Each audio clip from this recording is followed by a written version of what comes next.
Buenas tardes, jóvenes, gusto saludarles, ¿cómo están? Buenas tardes, Hola, licenciado. Buenas tardes, licenciado. licenciado. Buenas Vale, tardes, Nick. vamos a esperar un ratito. Buenas tardes, licenciado. Buenas tardes, Marta. Vamos a hacer un poquito en unos minutos porque Buenas tardes, licenciado. me imagino que andan en otras actividades. Esperemos un ratito. Buenas tardes, Brenda. Hagamos un poquito de tiempo, compañeros, unos minutitos y empezamos. Gracias, licenciado. María Patricia. ¿Y decir Rebeca? Licenciado, muy buenas tardes. Disculpe, solo quisiera saber sobre las notas, porque yo mandé lo que me solicitaron, que fue el nombre y el número de carnet. No sé si usted ya hizo favor de revisar eso. Sí, fíjese, Rebeca, que yo ya revisé de los 3 compañeros que me enviaron, pero no me Buenas aparece tardes, que licenciado. buenas tardes, que han entregado su examen. Voy a darle otra revisada al sistema completo, porque revisé en los listados que imprimí las grandes, pero pues déjenme, lo voy a hacer entre mañana y el miércoles, revisar todo, a ver cómo está, porque puede ser que ustedes hayan entregado después de la hora y al sistema no se los reconoce. A veces, pues por un par de minutos, y a veces el sistema los deja fuera. Pero yo en esos casos, cuando son 2, 3 minutos, pues los incluyo de nuevo, pero los voy a buscar. Lo que pasa es que he estado un poquito atareado y no me ha permitido dedicarme a revisar si lo enviaron tarde a algunos compañeros o qué pasó en el sistema, porque puede ser que también lo hayan mandado antes de la hora. Déjenme entre mañana y el miércoles a más tardar, yo ya les he solucionado su problema, si están dentro de mis facultades hacerlo, ¿verdad? Que no voy a hacer que lo hayan entregado como me pasó con un compañero que sí lo encontré, pero es que él lo entregó 20 minutos después y ahí ya no puedo ayudar, ¿verdad? Pero déjenme ver con los compañeros, con los 3 compañeros que tengo pendientes y espero que estos días, como les decía, martes, miércoles, ya se los tenga arreglado. Ok, licenciado, muchísimas gracias. Vaya.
Buenas tardes, compañeros. Tardes, compañera.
Bien, iniciamos con los compañeros que ya están, faltan bastantitos, pero vamos a iniciar la clase el día de hoy. Espero que hayan tenido un bonito fin de semana, descansado, que fue un poquito largo y que la hayan pasado muy bien.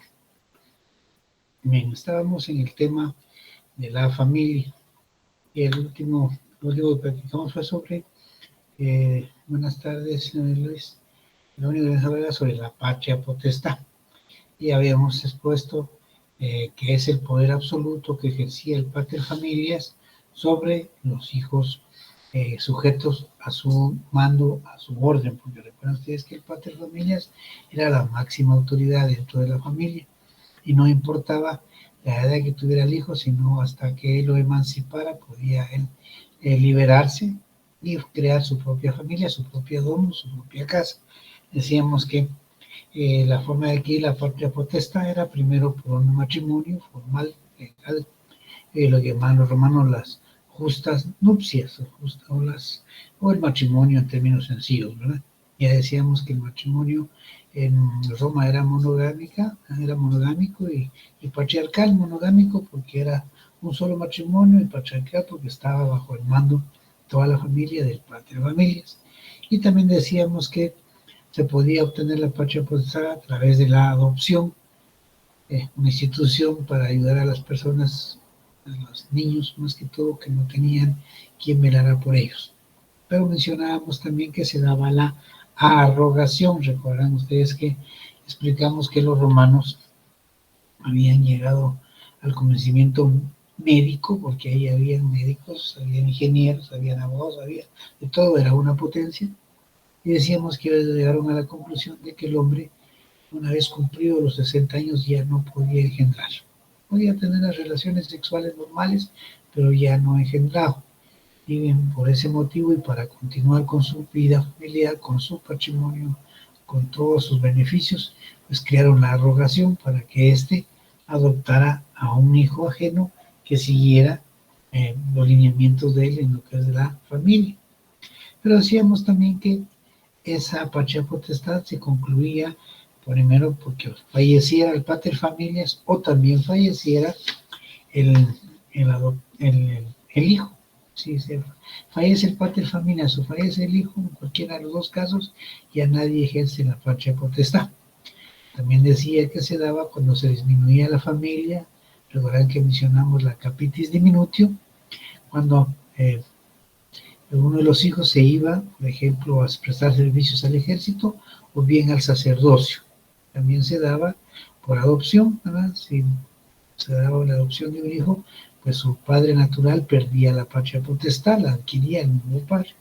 También decíamos que se daba por la arrogación, pues es igual. El que daba en arrogación a uno de esos miembros de su familia, pues perdía la patria potestad sobre él, y el nuevo la nueva familia lo asumía, y el pater familias de esa familia ejercía la patria potestad. Y mencionábamos, creo, por último, la emancipación, aquel acto de liberación en el que el padre vendía al hijo.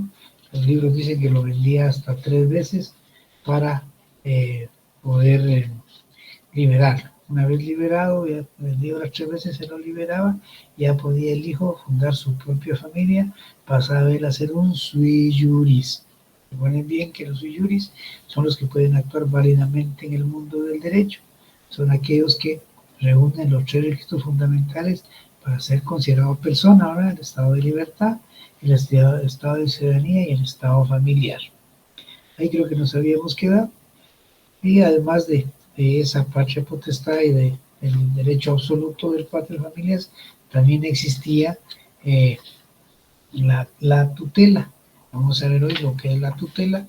La tutela surge para proteger a aquellos pubertes, como quieran llamar, que se han quedado sin tutor.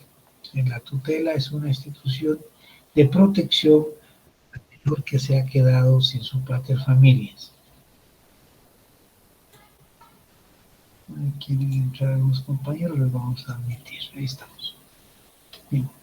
Decía que la tutela, pues fallecía el pater familias y sus hijos pues no eran sui juris, eran alienis juris. Al fallecer, el pater familias se convertían en sui juris siempre y cuando el hijo varón fuera mayor de 14 años y la hija de 12. Si el hijo no había cumplido los 14 y la hija no había llegado a los 12, de ahí para abajo, pues quedaban sujetos a una persona que los dirigía. Se llamaba tutor. Bien es cierto, pasaban a ser sui juris, pero no podían actuar válidamente en el mundo del derecho. Necesitaban o lo hacían por intermedio de una persona que se llama, repito, tutor. Y es así como esa institución de la tutela también se traslada a nuestro sistema de derecho civil. ¿Por qué razón? Porque sucede en la actualidad que puede fallecer el padre o incluso puede también fallecer la madre y quedarse sin ninguna protección. Entonces lo que sucede es que se les asigna un tutor. Aquí se da hasta los 18 años, ¿verdad? Ya a los 18 años en adelante, pues ya tienen capacidad para actuar válidamente en el mundo del derecho y no necesitan un tutor, salvo que estén en estado de incapacidad, ¿verdad? Es decir, aquellas personas que, no obstante haber cumplido la mayoría de edad de 18 años, no pueden valerse por sí mismas. A eso se le llama la tutela. Y podemos verlo en nuestro Código Civil en el artículo 293. ¿Quién me ayuda ahí con 293? 293.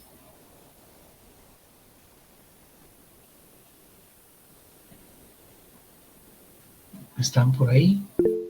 A ver, Damaris. Buenas tardes, licenciado. Artículos 293. Casos en que procede.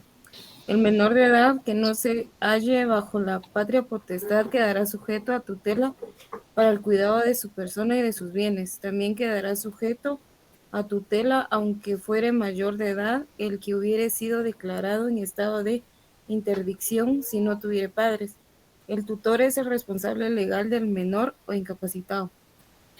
Gracias. Ya que está ahí, aprovechemos para ver lo que dice el 294, perdón. Está bien, artículo 294. La tutela se ejerce por un tutor y un protutor, cuyos cargos son personales y no pueden delegarse, pero pueden otorgar mandatos especiales para actos determinados. Gracias, Damaris. Entonces, fíjense bien, allá era un tutor y aquí también hay un tutor. Vamos a ver allá que también había lo que se llamaba la cura tutela, pero aquí se le llama protutor. O sea, es la misma figura que se traslada a nuestro sistema legal del derecho romano, solo con un diferente nombre.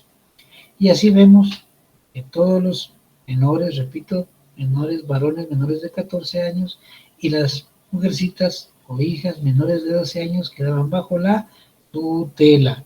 El tutor se encargaba de las funciones que ejercía el pater familias.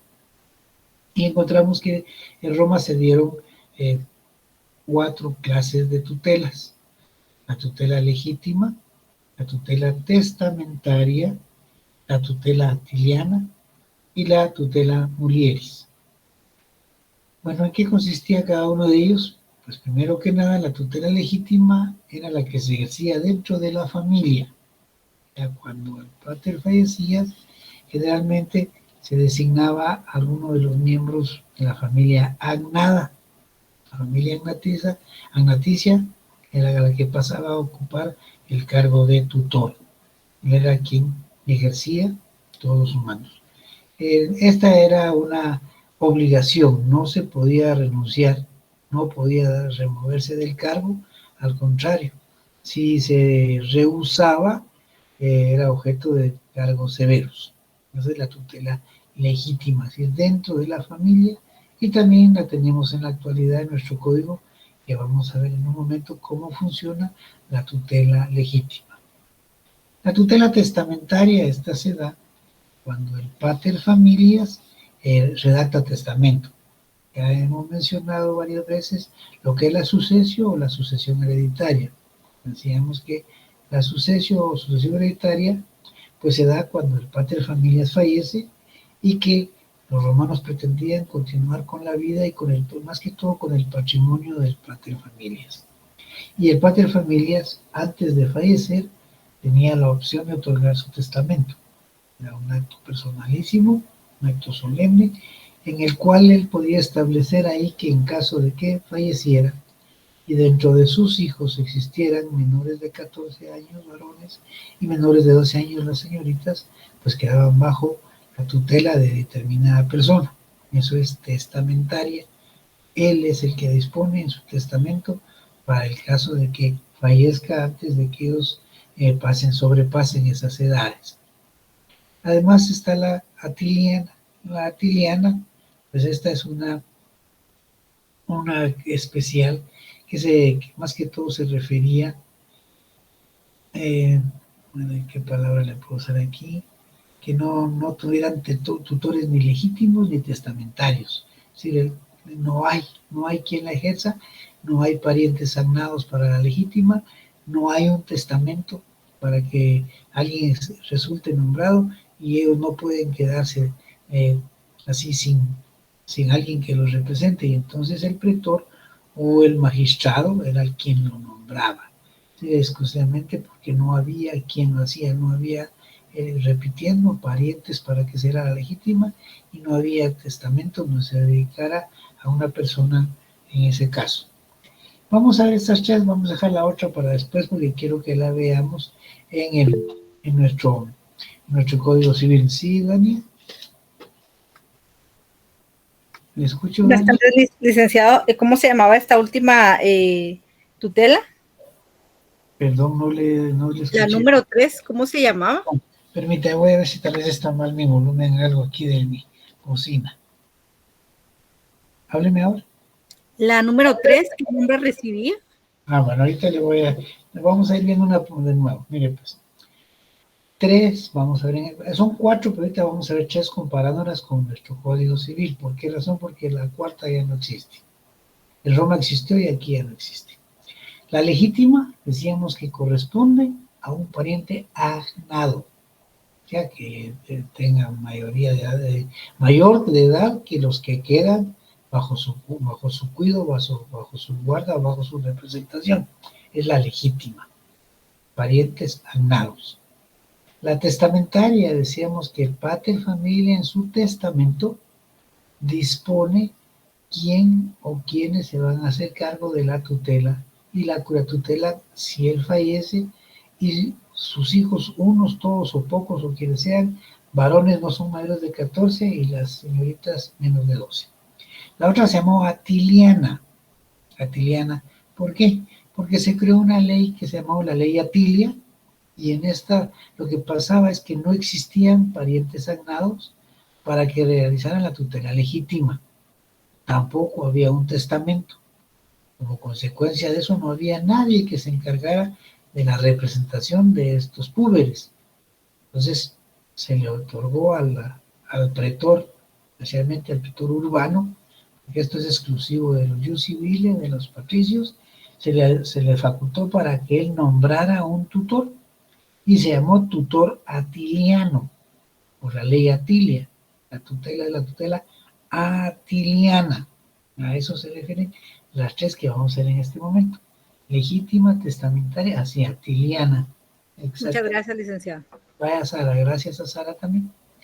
Ahora veamos cómo es dentro medio. Se recuerdan que dijimos que la legítima, pues allá era un cargo obligado al que no se podía renunciar, no se podía rehusar la persona a cumplirla. En la actualidad, cualquiera de estas clases de tutela son cargos públicos que pueden ser renunciados o también puede pedirse que se sustituyan. Y eso de que es un cargo público, lo que no era en Roma era una obligación en el caso de la legítima, e igual para la testamentaria, excepto la atiliana, que era por nombramiento. Los en Roma, en la actualidad son cargos públicos. Leamos el 295. Sí, Elena. Artículo 295. La tutela y protutela son cargos públicos a cuyo desempeño están obligadas todas las personas que se encuentren en pleno goce de sus derechos civiles. Ahí está claro, ¿eh? Es un cargo público en la actualidad, que vamos a ver más adelante que sí puede ser renunciado o puede ser sustituido si no cumple con los derechos y las obligaciones que le asisten como tutor. Y las clases que mencionábamos, la legítima, la testamentaria y la atiliana, existen también en nuestro sistema. La testamentaria la tenemos primero en el artículo 297. ¿Quién nos ayuda con la 297? Sí, Liliana. Liliana.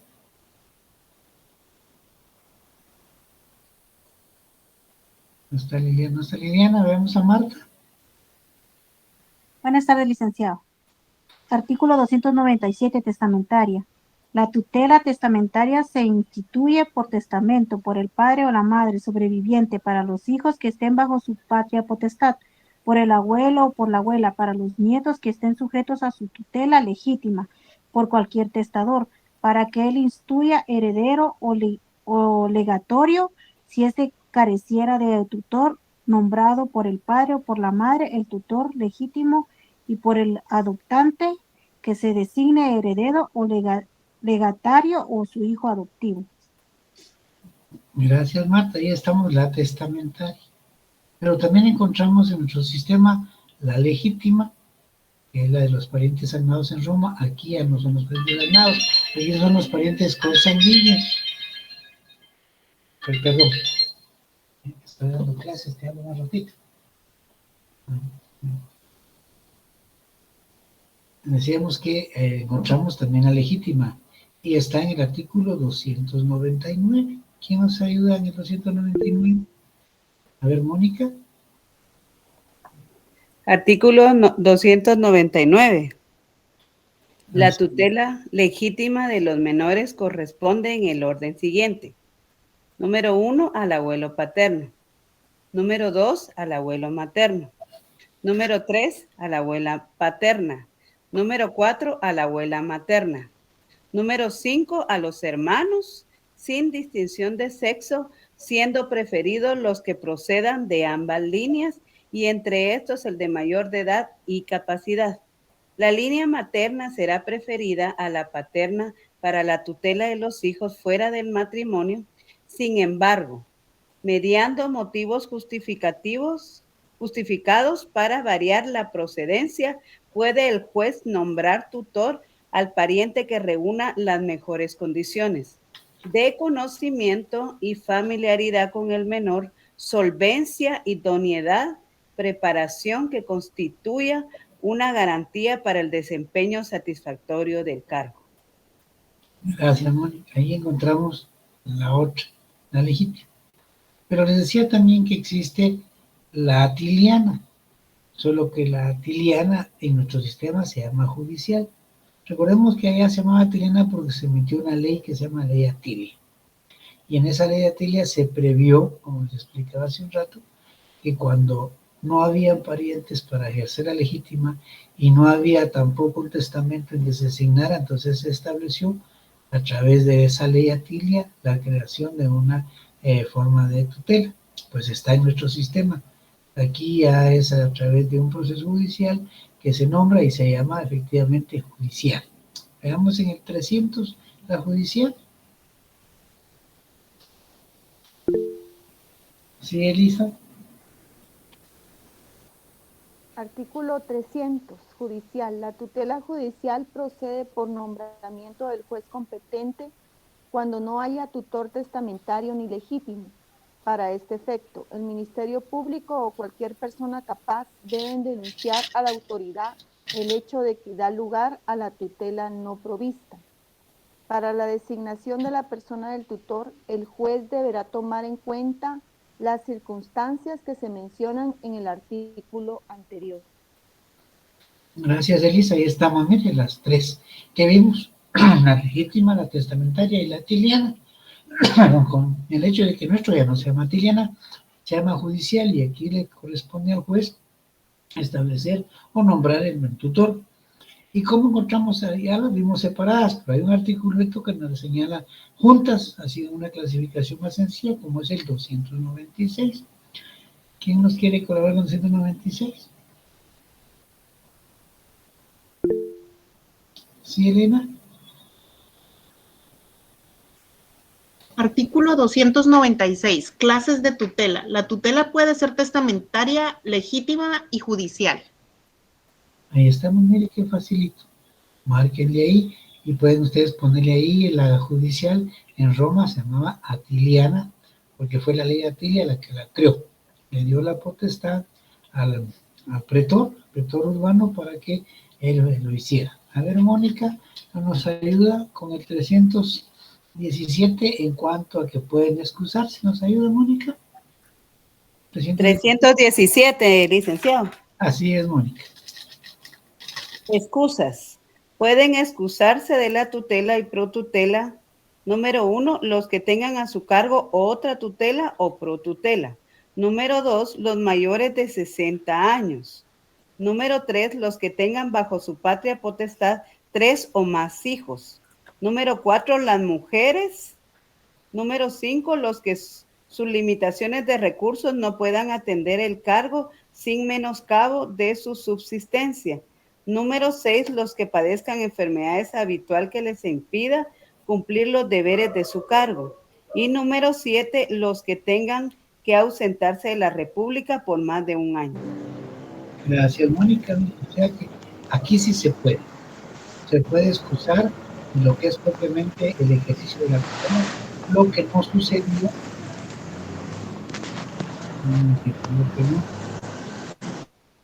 Lo que no sucedía en Roma, ya era un cargo obligatorio e irrenunciable. No había para dónde, había que cumplirlo en la legítima.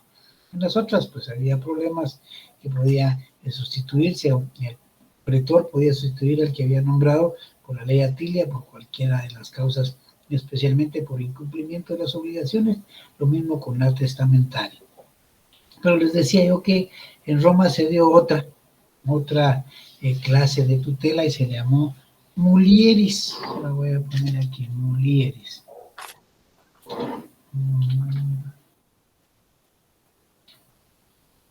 Mulieris. Esa tutela mulieris. ¿Y qué se trataba de esa tutela? Pues lo que pasaba es que el jefe, el máximo jefe en la casa era el paterfamilias. Recordarán ustedes que la esposa pues no tenía un papel preponderante, sino que era un miembro más bajo el poder absoluto del paterfamilias. Y cuando él fallecía, el paterfamilias fallecía, pues la esposa no pasaba a ocupar el lugar de él. La esposa seguía en la función siempre de ser la mamá de los hijos, pero no pasaba a ser lo que llamamos la materfamilias, ¿no? No podía, sino que al contrario, quedaba bajo el cuidado de alguien, y ese alguien era un tutor, así, el tutor que se le asignaba a la esposa para que le cuidara. La tutela implica no solo el cuidado personal, ¿verdad?, sino también implica lo económico, los negocios, para que todo siga caminando bien dentro de la familia.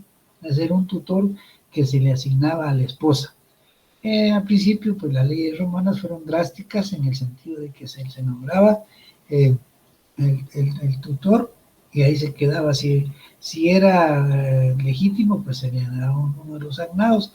Si era testamentaria, pues se respetaba la voluntad en el caso del testador al otorgar su testamento. Pero también podía darse que fuera judicial si era necesario, o lo que es nombrada por el pretor a través de la atiliana.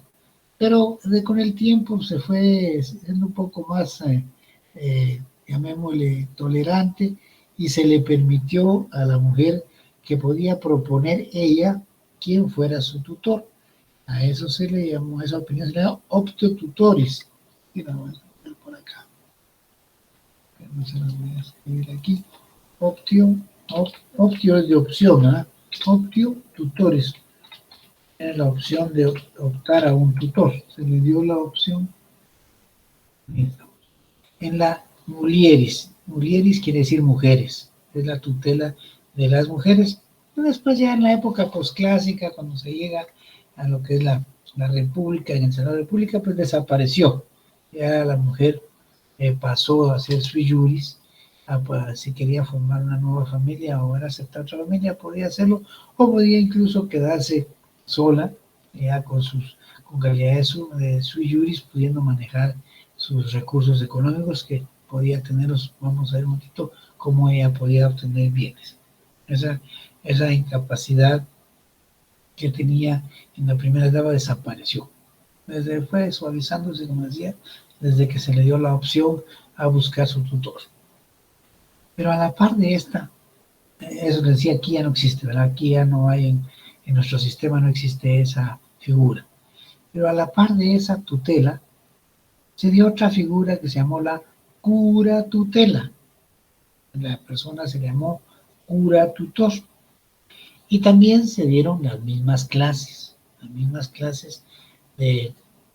la misma clasificación. Se dio la legítima, la testamentaria, la ateliana y la mulieris. Esta última casi ya no les explicaba. ¿Pero en qué consistió esa cura tutela? Pues aquí lo que se trata es de cuidar no solo el patrimonio, sino a la persona. Y se cuida, se designa o se da esta clase de cura tutela cuando la persona tiene problemas mentales, lo que llamamos comúnmente como los locos. Los romanos le llamaron furiosos. Furiosos era una persona que tenía problemas mentales. Si era un problema, una persona de esa naturaleza, definitivamente no podía él cuidar ni de él, mucho menos de sus bienes. Entonces era la función del cura tutor, proteger la vida, la salud y los bienes del furiosos, o pues del loco, o lo conocemos hoy del enfermo mental.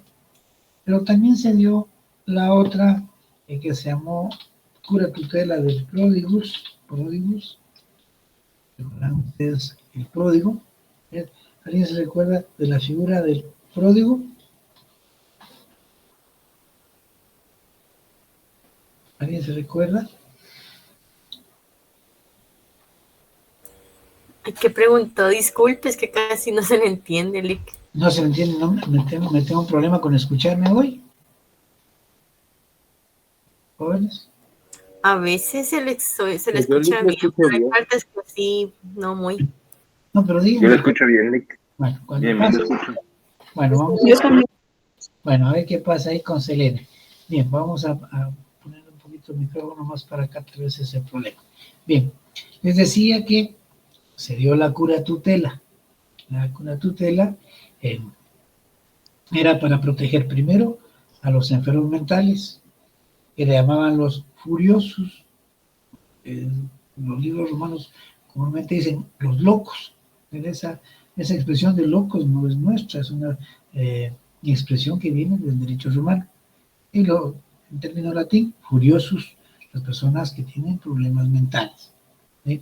Había que proteger a la persona y a sus bienes. Él en ese estado, pues nunca iba a poder tener una vida normal. Iba a necesitar siempre de alguien que ejerciera esa función de protección. Pero decíamos que a la par de esa figura, el furiosus, también se creó la curatutela para los pródigos. Les decía, si alguien se recuerda, que son las personas pródigas. No son los que ayudan. A ver, ¿quién ayuda? Yo creo que eran los que recibían su herencia y se iban. Miren, recordan ustedes que hay unos pasajes religiosos en ese sentido, que le dan sus bienes y lo que hace es que los dilapida, ¿verdad? Y después dicen que regresa y los reciben con brazos abiertos. Pues esa figura del pródigus se refiere exclusivamente a eso. Es una persona que tiene problemas, no solo es que se va con una herencia, no solo la malgasta. Lo que pasa es que él tiene problemas de drogas, problemas de alcohol. Ese es el problema que existe. O sea, fíjense que el problema de las drogas y el alcohol no es un problema de ahora. Claro, la situación ha cambiado y ha proliferado demasiado y se ha incrementado, pero ya se daba en Roma el problema del alcoholismo. Los libros dicen, se daba para los bolos, dice una palabra que supuestamente nosotros le hemos inventado y no. Es decir, para personas que tienen vicios, como lo pone Sara exactamente. La persona no puede en ningún momento tener una lucidez en su vida. ¿Por qué? Porque él anda siempre preocupado por andar drogado, por andar en alcohol, por andar en una vida, decir que, ¿de qué? Podría decir, como dicen todos, de mala muerte. Va, él anda en un mundo que no tiene sentido. Pues cuando el pater familias muere, pues él recibe parte de la herencia, salvo que el pater familias no lo haya nombrado en su testamento o lo haya dejado fuera. Pero cuando en esos casos el pater familias ve que tiene un hijo con problemas, pues en lugar de desampararlo, busca cómo protegerlo. Y lo protege nombrándole un cura tutor para que lo cuide, no solo a él por su problema de vicios, sino lo que también le deja, porque tiene que seguir viviendo, ¿no? Necesita recursos para seguir viviendo. Esa es la curatutela. A eso se refiere. Son dos instituciones, no se les olvide, la tutela y la curatutela. La tutela es para los púberes, la tutela. Y también para la esposa, cuando se da la mulieris, que quiere decir mujeres, ¿verdad? Y la curatutela, ¿no? Que son para dos casos, para los problemas con problemas mentales y para los con problemas de vicios. Los curatutor pródigos, miren pues, el tutor, el tutor era el que protegía a los púberes. ¿Quiénes son los púberes? Los púberes son los varones menores de 14 años y las niñas menores de 12, son púberes. A ellos se les nombra un tutor. Pero cuando dentro de la familia hay una persona que tiene problemas mentales, sin importar su edad, él tiene problemas mentales, son furiosos, pues se le nombra un cura tutor, así se llama a esta persona, cura tutor, para proteger la vida, la salud y el patrimonio de este pobre enfermo, porque ese sí es un pobre enfermo, ¿bueno? Pues bueno, pero aparte de eso, también entre las familias puede surgir el problema de la persona que tenga vicios, como lo señalaron hace un ratito, ¿sabes? Entonces, pero a las personas que tienen vicios, ¿cómo se le llamaba en Roma? Pródigus. Pródigus es la persona que necesita un cura tutor. O sea, que no hay un tutor que se llame un pródigus, no. El cura tutor es un nombre común, pero él es designado para ver por la salud, por la vida y por el patrimonio de un pródigus. Repitiendo, un pródigus es una persona que nunca va a estar en sus 5 sentidos cabales, podríamos decirle, sino que tiene problemas de vicios, alcoholismo, adicción, una vida de andar en la calle, como sucede muchas veces. Entonces este cura tutor tiene la obligación de estarlo cuidando, de estarlo protegiendo en cuanto a su persona, a su salud y a sus bienes. Ahora sí, me dio Sara, ¿estará bien así? Mire, ¿quién lo designaba? Ya mencionábamos que hay 3 clases de tutela: la legítima, la testamentaria y la atiliana. Lo mismo sucede con la curatutela. En estos casos puede haber una curatutela que sea legítima. Si entre la familia hay enfermitos mentales o hay problemas con vicios, pues será el pariente agnado, el mayor de los parientes agnados, el que tome a su cargo cuidar a estos pobres enfermos.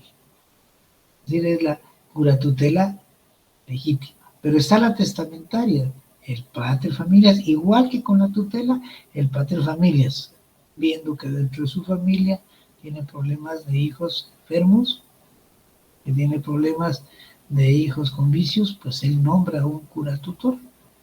O bien, si no hay ni legítimo y no hay testamento, pues lo hace el pretor. Es la legítima, es la atiliana que hoy llamamos judicial. ¿Estamos ahora sí? ¿Estamos en esto? Bien. ¿Hay alguna duda? Porque aquí con esto terminamos el tema de la patria potestad que se ejerce sobre toda la familia, la curatutela sobre la tutela sobre los púberes y la curatutela sobre los enfermos y viciosos y que tienen problemas de vicios. ¿Estamos ahí? Bien. Vamos a ver un tema relacionado también con la familia que se refiere a la condición o situación económica de los hijos y de los que participan dentro del grupo familiar. El pater familias ya hemos mencionado varias veces que es el dueño absoluto de todo. Él es el que decide sobre lo que pasa adentro, salvo hasta que emancipe a los hijos. Cuando ellos son emancipados o manumitidos, ¿verdad?, ya ellos pueden hacer lo que quieran. Pero en tanto él esté bajo el pater familias, no tienen apariencia nada. Todo lo manda, todo lo dirige, todo lo coordina el pater familias. Sin embargo, se les dio la facilidad o la opción o la oportunidad de que tentaran o tuvieran un pequeño patrimonio que se llamó peculium.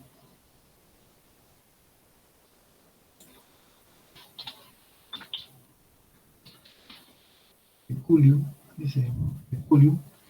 se le dio la oportunidad a los hijos que tuvieran un peculio. ¿Y de dónde ellos podían traer ese peculio? Pues había unas formas de obtener ese pequeño patrimonio del cual podían disponer libremente. Si ellos tenían su peculio. Claro, el pater familia, si quería, se lo podía quitar porque él era el dueño absoluto de todo. Y vamos a ver cuáles son los peculios que hay. Peculio castrense, otro peculio que se llamó cuasi castrense, otro peculio que se llamó bona materna y otro que se llamó bona adventicia. Lo voy a poner por acá. Se llamó peculio.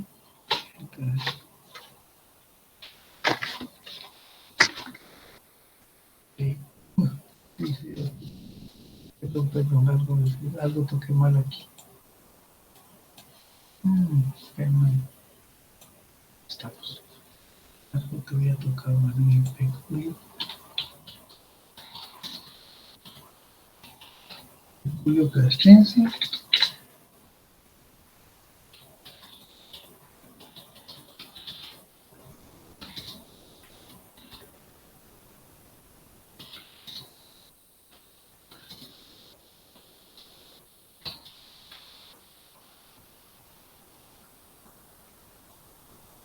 Ahí estamos. Se dieron 4 clases de peculio, o sea, 4 formas de tener patrimonio, de tener dinero, peculio. Peculium es un libro de peculio. Debe ser peculium o peculio. El primero, decíamos, se llamó castrense. ¿De dónde provenía ese peculio castrense? Roma, pues era un país, una potencia mundial, andaba sometiendo, esclavizando a todos sus vecinos, y todo el mundo iba al ejército, todo el mundo quería ser parte del ejército romano. Se enlistaba el ejército y se iba, y lo que le pagara el ejército, o lo que le regalaran en el ejército por las conquistas militares, porque se repartían también los bienes que conquistaban, eso era el peculio castrense. Es decir, todo lo que el hijo del pater familias obtuviera en las luchas o guerras militares, eso le correspondía al hijo, se le permitía tenerlo para él. Pero repito, el pater familias, si quería, podía retirárselo y tomarlo para sí, porque él era el dueño de todo. Entonces era una clase de patrimonio que tenía derecho. Además de ese peculio castrense, se dio el cuasi castrense. Aquí lo que pasaba es que los hijos pues llegan a un momento en que crecen y empiezan a trabajar. Y Roma tenía toda una estructura administrativa, como sucede en la actualidad. Y algunos hijos se iban a trabajar al Estado, es decir, a las dependencias de los organismos de Estado, y le pagaban un salario. Eso se llamó peculio cuasi castrense. También algunos se iban a la iglesia. Ya mencionamos que cuando se iban a la iglesia a prestar servicios sacerdotales, pues se perdía la patria potestad.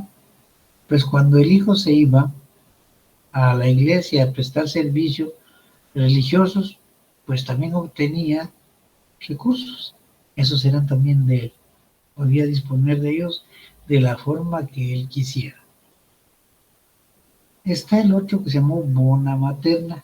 Bona es de bono, materna es de la mamá. Algunas veces, bueno, las mamás o las mujeres romanas tenían bienes propios que había adquirido de su pater familias si había fallecido. Es decir, cuando fallece el pater familias ya pasa a ser sui juris, pero puede contraer matrimonio y conserva sus bienes que había obtenido por herencia de su señor padre, o de su pater familias original.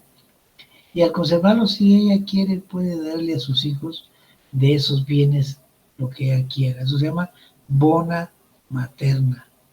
¿Sí? Se los daba para que ellos dispusieran, podían gastarlo, solo que la única obligación que le imponía la ley romana era de que cuando iba a hacer o iba a entregar bienes a sus hijos en calidad de bona materna, debía de contar con la autorización del pater familias.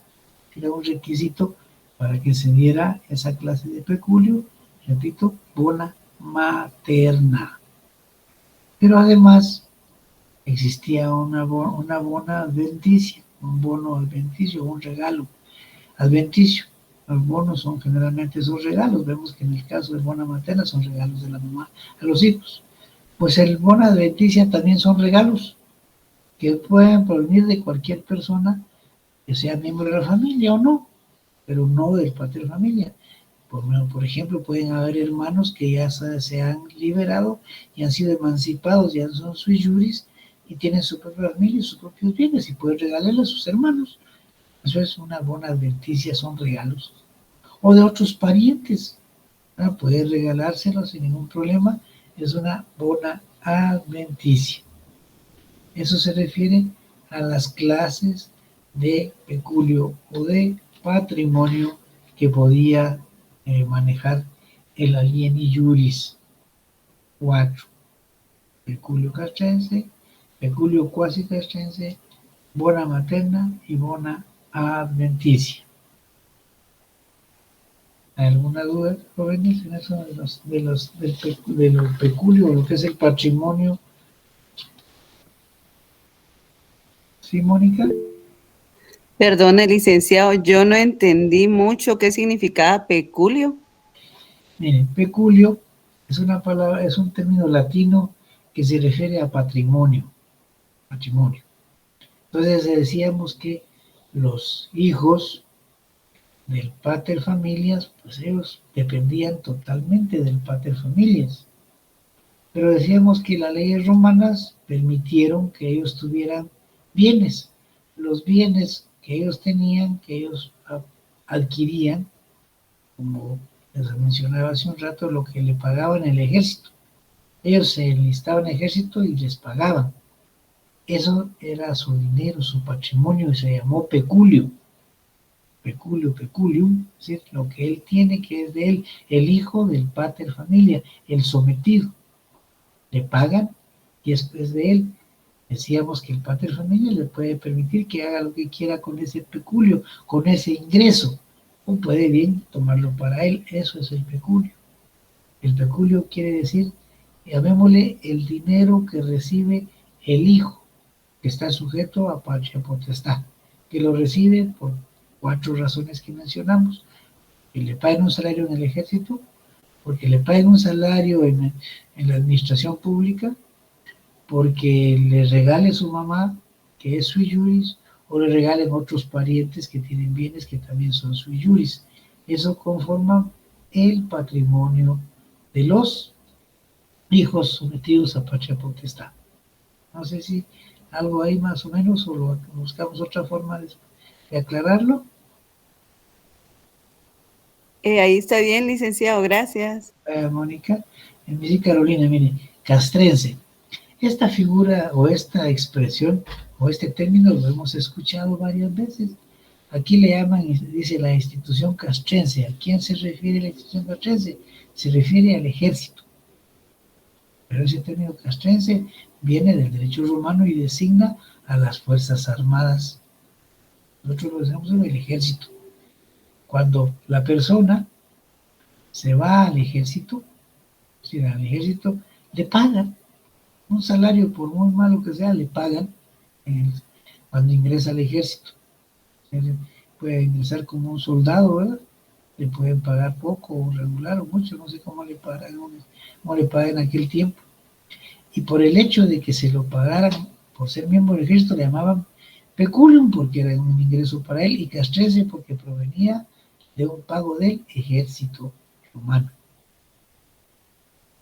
¿Sí, Carolina?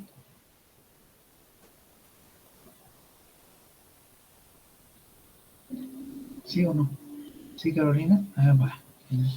Bien, ¿alguna otra duda que tengamos ahí para poder, si no, nos seguimos con los temas de hoy, que no son muy complicados? ¿Estamos?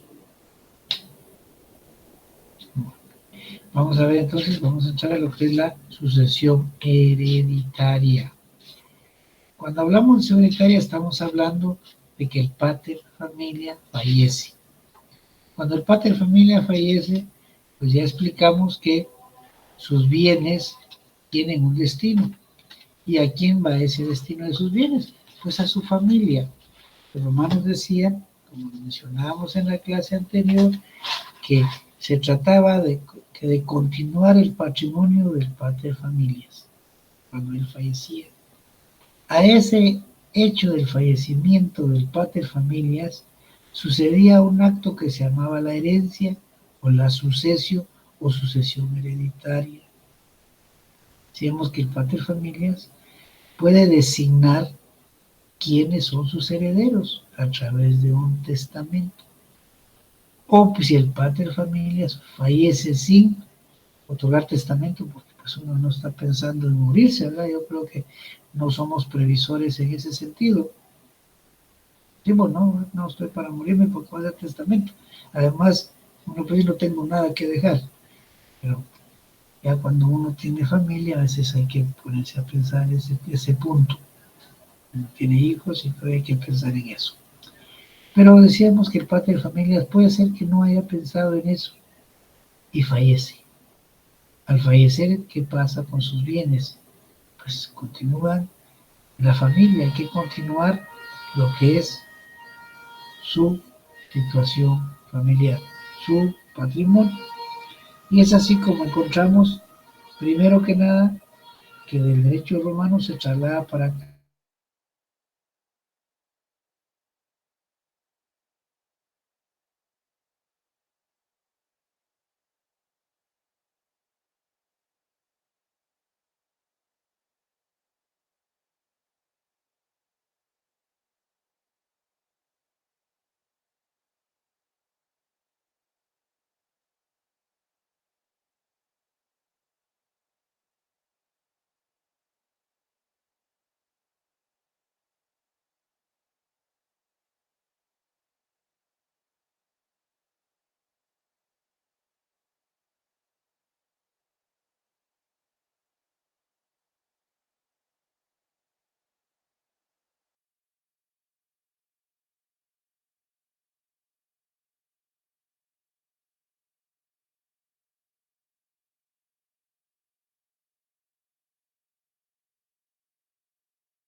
transmitía ya en Roma ese derecho a heredar. Dice, bueno, se acaba de morir el padre de familia. ¿Y qué pasa? Algunos estarán preocupados, tristes porque se murió el padre de familias, y otros estarán preocupados, pero por ver qué les toca, como sucede en la actualidad. Entre los herederos o presuntos herederos, hay quienes están dolidos por la situación ocurrida y hay quienes están pendientes, más que dolidos, pendientes de lo que pueda corresponderles en el caso de que el padre de familia fallecido tenga bienes. Pues lo mismo sucede en la actualidad. También se transmitían desde ese mismo momento que el padre de familia fallece, se traslada a su patrimonio para continuarlo. Aquí no es para continuarlo, muchas veces para dilapidarlo, bravo, para que quien agarre su rumbo. Sin embargo, nuestras leyes contemplan, al igual que el derecho romano, el momento de la transmisión, que es el momento de la muerte del padre de familia, pater familias del Roma. Leamos el 918, Dania, ya le estoy cambiando el nombre. 918. Transmisión de la herencia. Los derechos a la sucesión de una persona se transmiten desde el momento de su muerte, y la sucesión puede ser a título universal y a título particular. Gracias. Pues esa forma de suceder, o esa forma de heredar, suceder, recuérdense que ya hemos mencionado sucesio. La sucesio quiere decir sucesión o suceder a otra una persona. Se lo voy a poner aquí. La sucesio.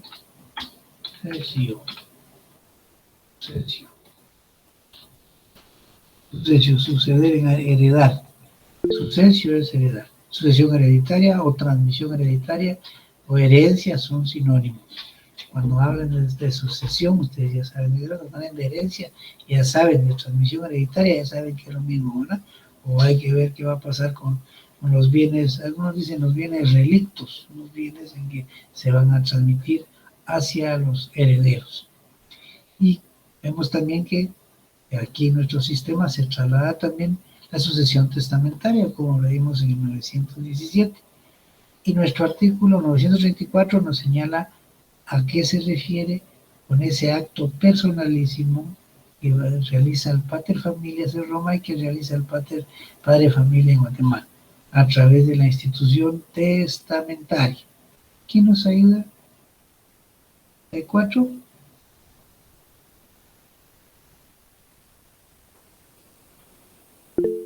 ¿Sí, Dani? Dijo 934, ¿verdad? Sí, 934, sí. Libertad de testar. Toda persona capaz civilmente puede disponer de sus bienes por medio del testamento a favor de cualquiera que no tenga incapacidad o prohibición legal de heredar. El testor puede encomendar a un tercero la distribución de herencias o legados que dejare para personas o objetos determinados. Gracias, Dani. Pues esa es una facultad personalísima. El pater familias en Roma podía otorgar su disposición testamentaria ¿ante quién? Ante el pretor. Acudía ante el pretor y ahí redactaba su testamento. Pero si el pater familias, por ejemplo, andaba en el ejército, en batallas, en luchas militares, podía otorgar su testamento ante la persona que ejerciera el mando. Si el pater familia estaba enfermo en un centro hospitalario en aquellos tiempos, pues ante la persona encargada de ese sitio. Pero ese es un acto personalísimo que puede incluso modificarlo. El pater familias podía regresar del ejército y cambiar, por las circunstancias él quisiera, podía cambiarlo o simplemente dejarlo sin efecto. Lo mismo podía hacer el pater familia enfermo o el pater familias que estuviera en una embarcación que lo hacía ante el capitán del navío, también podía cambiarlo en cualquier momento. Es un acto, no se les olvide, muy personal que puede ser no modificado, sino cambiado o sustituido por otro. Y lo vemos en el artículo 935. 935. ¿Sí, Mónica?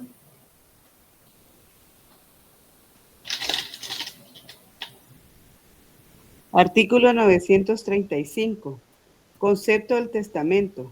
El testamento es un acto puramente personal y de carácter revocable, por el cual una persona dispone del todo o de parte de sus bienes para después de su muerte. Gracias, Mónica. Ahí está, miren, el padre de familia en aquellos tiempos disponía los bienes para después de su muerte.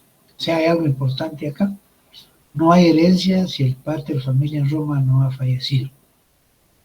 No hay herencia si el padre de familia en Guatemala no ha fallecido. Hay muchos hijos de saber quién les habla cosas incorrectas o indebidas, resultan pidiendo herencia en vida, ¿no? No saben que el padre de familia si quiere les deja algo y si no, no está obligado.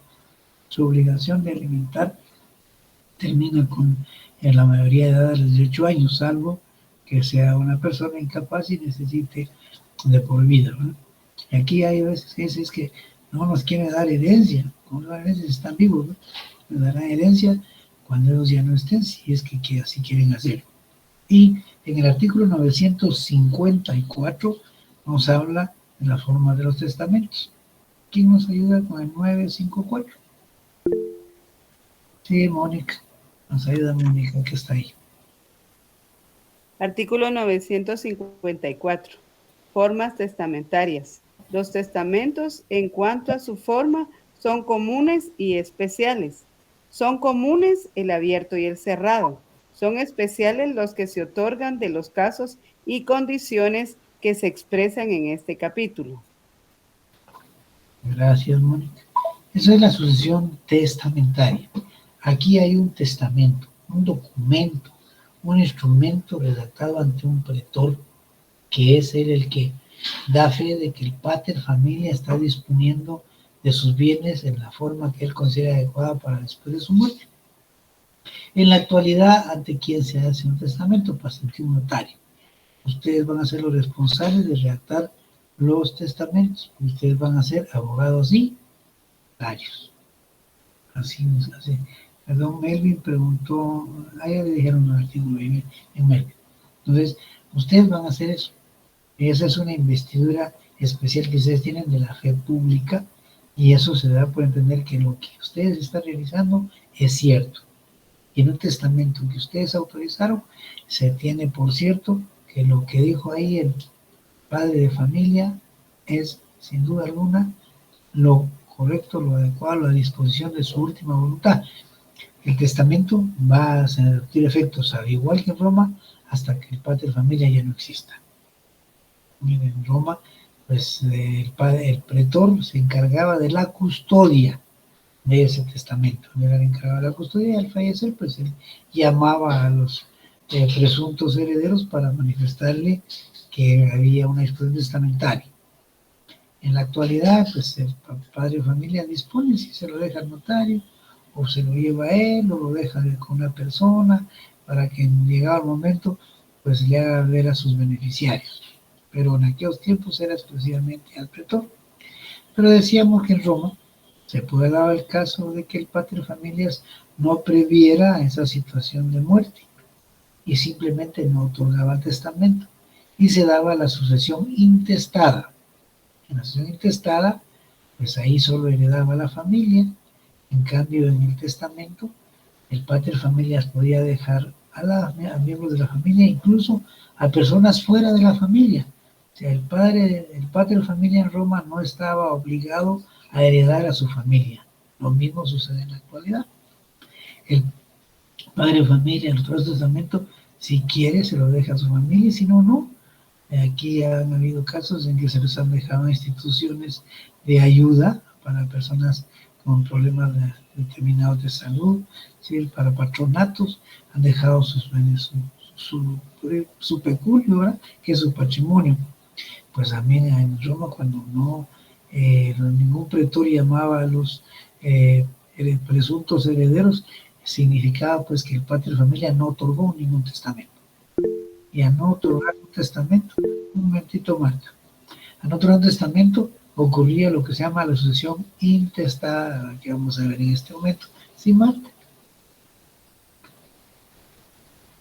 ¿Me pidió la mano Marta? ¿Toda la mano? Bien. Bueno, entonces ahí vamos a la respuesta de Sara. Cuando el pater familias no otorgaba la disposición testamentaria, porque no previó, porque no quiso, por cualquier otra razón, y no, que no ignora por las cuales los padres no otorgan testamentos, sucedía lo que se llama la herencia intestada o sucesión intestada. Aquí, ahora y en Roma, en ese caso de sucesión, únicamente heredaba la familia. La familia, ellos eran los beneficiarios en términos generales. Ahí sí que se repartía en partes iguales cada uno de los miembros. ¿Sí, José Andrés? José Andrés. Disculpe, lo machuqué por accidente. No tenga pena.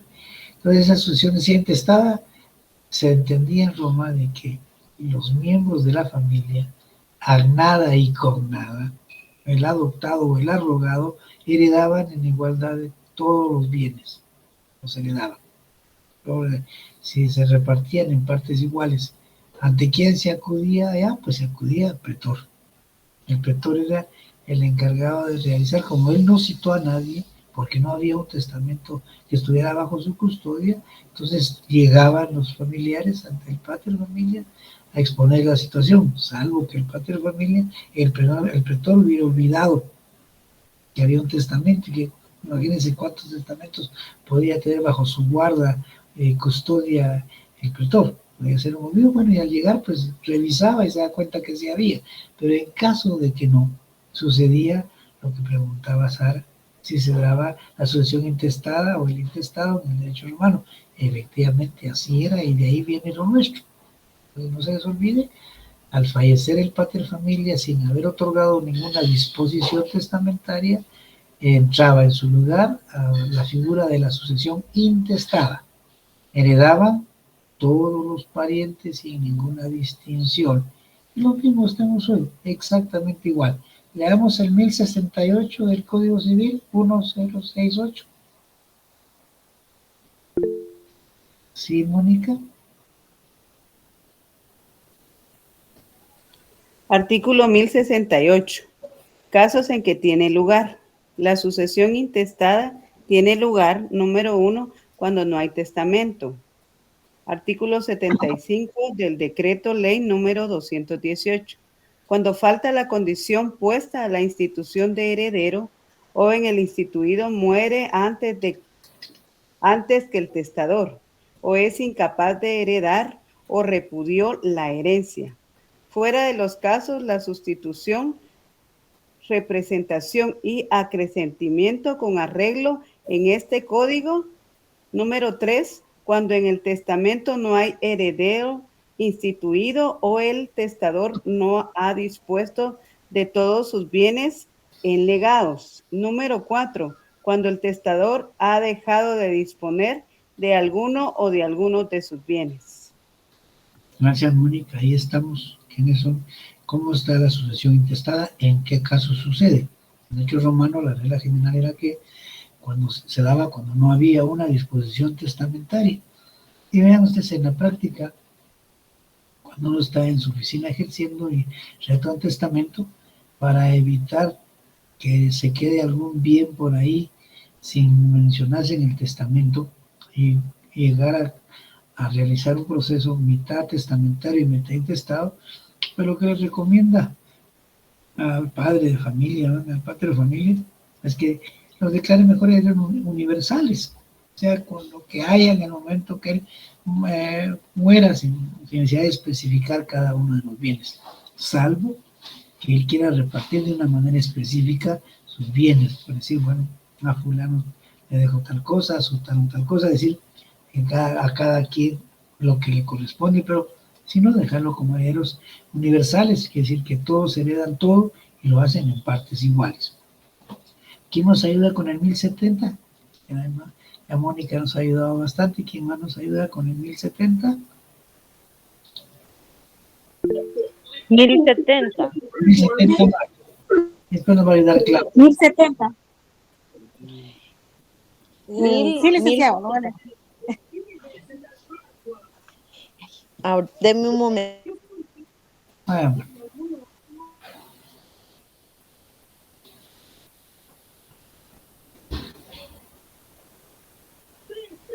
voy a leer yo, licenciado, 1070. Así es. Para reglas la sucesión intestada, la ley solo considera los vínculos del parentesco, no el sexo de las personas, ni la naturaleza, ni el origen de los bienes. Gracias, Marta. Nos va a ayudar Claudia para ver el orden en el 1078, que nos había dado la palabra. A ver, Claudia, 1078-1078. Muy bien, ahorita lo leo. El 1000, ¿cuánto me dijo? Perdón, es que casi no escucho. 78, 1078. 1078. La ley llama a la sucesión intestada en primer lugar a los hijos, incluyendo a los adoptivos, y al cónyuge sobreviviente que no tenga derecho a gananciales. Dice punto y coma, 255 en números pequeñitos, quienes heredan por partes iguales. No obstante, el cónyuge sobreviviente cuyo derecho de gananciales sea menor que la cuota hereditaria que le correspondería en ausencia de gananciales, tendrá derecho a que se le complete un monto equivalente a dicha cuota, deduciéndose la diferencia de la masa hereditaria. Gracias, Claudia. Cuando hablen de gananciales, es una forma de distribuir las ganancias en la familia, que ahorita no vale la pena que se cometan a eso, ¿verdad? Eso lo van a ver cuando se hable un poquito del matrimonio. Y cuando habla masa hereditaria, quiere decir que es el conjunto de bienes. Todos los bienes que deja el pater familias, ya sean por el testamento o por una acción intestada, se llama masa hereditaria. O mortual también le llamamos. ¿Cuáles son los bienes de la mortual? Dicen, pues son estos bienes, es igual, o sea, sinónimos, no se vayan a confundir. Bien, entonces hemos visto lo que es el inicio, pues, de lo que es la sucesión intestada y la sucesión testamentaria, en el entendido de que la testamentaria es una disposición personalísima de última voluntad, revocable en cualquier momento, y la intestada, cuando no habiendo un testamento, pues hereda a la familia. Ya vimos que aquí es igual que en Roma, ya heredaba a la familia. Quizá la única diferencia es que ahora ya no hay familia en nada, ahora sino solo familia con nada, o con sanguínea, con sangre, es la que hereda en la actualidad. Y ya vimos también el orden en que heredan, que los hijos, no importa si son adoptivos, no importa, todos heredan en partes iguales, incluso la esposa o cónyuge, salvo los derechos gananciales, que vamos a verlo en su momento. Bien, los voy a dejar por ahí, creo que ya es momento de que les estiren un poco, y ahí sí que los huesitos para esperar el otro periodo. Que les deseo desde ya buen provecho después de su segunda clase, buenas noches y estamos en el nuevo viernes. Feliz noche, Lic. Buenas